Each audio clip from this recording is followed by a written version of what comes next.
ലോകമെമ്പാടുമുള്ള ഹൈന്ദവ വിശ്വാസികളുടെ ആരാധനാമൂർത്തികളിൽ ഏറ്റവും പ്രധാനപ്പെട്ട ഒരമ്മയാണ് ആറ്റുകാലമ്മ.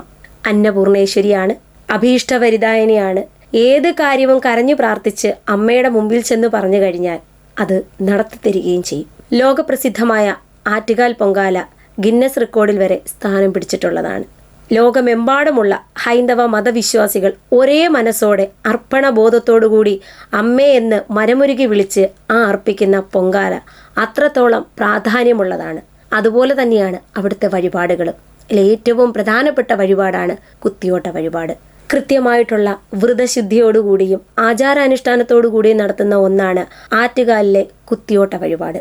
ഞാനത് പറയുന്നത് എന്തുകൊണ്ടെന്നാൽ കുത്തിയോട്ട വഴിപാടുമായി ബന്ധപ്പെട്ട് ചില പ്രസ്താവന നമ്മുടെ ഇപ്പോഴത്തെ BJPയുടെ വലിയ നേതാവ് എന്ന് പറയുന്ന ശ്രീലേഖ IPS അറിയാമല്ലോ, നമ്മുടെ IPS മേഡം വിവാദമായിട്ടുള്ള ചില കാര്യങ്ങളിലൂടെയൊക്കെ ഇപ്പം സഞ്ചരിച്ചുകൊണ്ടേയിരിക്കുകയാണ്. അതിലെ ഏറ്റവും പ്രധാനപ്പെട്ട ഒന്നാണ് മേഡം ഔദ്യോഗിക പദവിയിലിരുന്നപ്പോൾ, അതായത് 2018 ഫെബ്രുവരി മാസം 28 മേഡം ഒരു പ്രസ്താവനയൊക്കെ ഇറക്കിയായിരുന്നു. അതായത് മറ്റൊന്നുമല്ല, നമ്മുടെ ആറ്റുകാലിലെ പ്രധാന വഴിപാടായ കുത്തിയോട്ട വഴിപാടിൽ കുട്ടികളെ പങ്കെടുപ്പിക്കുന്നതുമായി ബന്ധപ്പെട്ടിട്ടുള്ളതാണ്. ഞാനതിൻ്റെ വാർത്തയൊന്ന് വായിക്കാം. ആറ്റുകാൽ ക്ഷേത്രത്തിൽ നടക്കുന്ന കുത്തിയോട്ടത്തിനെതിരെ ബാലാവകാശ കമ്മീഷൻ കേസെടുത്തു. ബാലാവകാശ ലംഘനമെന്ന ആരോപണമുയർന്നതിനെ തുടർന്നാണ് കമ്മീഷൻ കേസെടുത്തിരിക്കുന്നത്. ജയിൽ മേധാവി ADGP R ശ്രീലേഖയുടെ ബ്ലോഗ് എഴുത്തിനെ തുടർന്നാണ് വിഷയം ചർച്ചയാകുന്നത്. ഇപ്പോൾ ഈ വാർത്ത വായിച്ചപ്പോഴത്തേക്കിനും ഹൈന്ദവ മതവിശ്വാസികൾക്ക് ഏകദേശം ഒരു കാര്യം മനസ്സിലായി കാണുമെന്നാണ് ഞാൻ കരുതുന്നത്.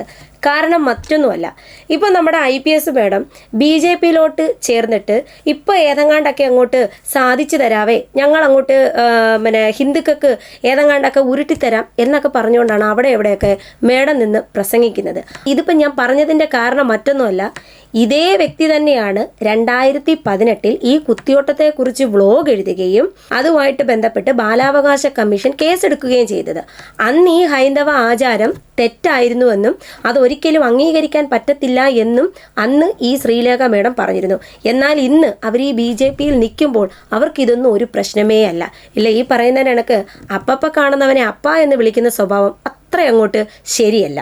അതേപോലെ തന്നെയാണ് 2 ദിവസം മുമ്പൊക്കെ ഒരു FB പോസ്റ്റിലൂടെയൊക്കെ മേഡം ഭയങ്കരമായിട്ട് അങ്ങോട്ട് ഓരോന്ന് എഴുതിയിടും. അതായത് ഇവിടെ പണ്ട് തൊട്ടേ ഉള്ള സംഘപരിവാറിനേക്കാൾ വലിയ സംഘപരിവാറുകാരിയാണ് താനെന്നുള്ള രീതിയിൽ മറ്റുള്ളവരെ ബോധ്യപ്പെടുത്തുന്ന തരത്തിലുള്ള പോസ്റ്റുകളും കാര്യങ്ങളും ഒക്കെ മേഡം എഴുതിയിട്ടിട്ടുണ്ടായിരുന്നു. അപ്പം നമ്മൾ ഹിന്ദുക്കൾ ചിന്തിക്കേണ്ട ഒരു കാര്യമെന്ന് പറഞ്ഞു കഴിഞ്ഞാൽ, ഇവർ റിട്ടയർ ആയതിനു ശേഷം നമ്മുടെ ഗവൺമെൻറ്റിൻ്റെ ഒരു പോസ്റ്റിൽ ഇവർക്ക് ഒരു സ്ഥാനവും കൊടുത്തില്ല.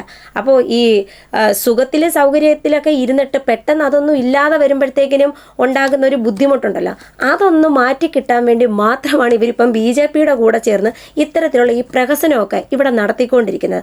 അല്ലാതെ ഹിന്ദു മതത്തിനെ അങ്ങ് ഉയർത്തിക്കൊണ്ടുവരാമെന്ന് കരുതിയോ, അതല്ലെന്നുണ്ടെങ്കിൽ നമ്മുടെ ഹിന്ദു മതങ്ങളോട് ഭയങ്കര സ്നേഹമൊന്നും തോന്നിയിട്ടൊന്നുമല്ല. അങ്ങനെ നിങ്ങൾ കരുതിയിട്ടുണ്ടെങ്കിൽ വിഡ്ഢികളാണെന്നേ ഞാൻ പറയത്തുള്ളൂ. ഇനി കേന്ദ്രത്തിൽ അങ്ങോട്ട് ഭരണം മാറട്ടെ, ഇവരിവിടുന്ന് കൂടും കുടുക്കെടുത്ത് നേരെ അങ്ങോട്ട് പോകും. എന്നിട്ട് അവിടെ ചെന്നിട്ട് എന്തായിരിക്കും ചെയ്യുന്നത്? ഇത് തന്നെയായിരിക്കും ഇവരവിടെ ചെന്നിട്ടും ചെയ്യുന്നത്. ഇപ്പം ഇനി മേഡത്തോട് ചോദിക്കാനായിട്ടുള്ള ഒരു ചോദ്യമേ ഉള്ളൂ.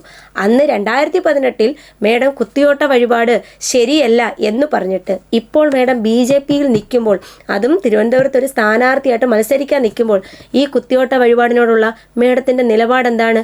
അനുകൂലമാണോ അതോ പ്രതികൂലമാണോ?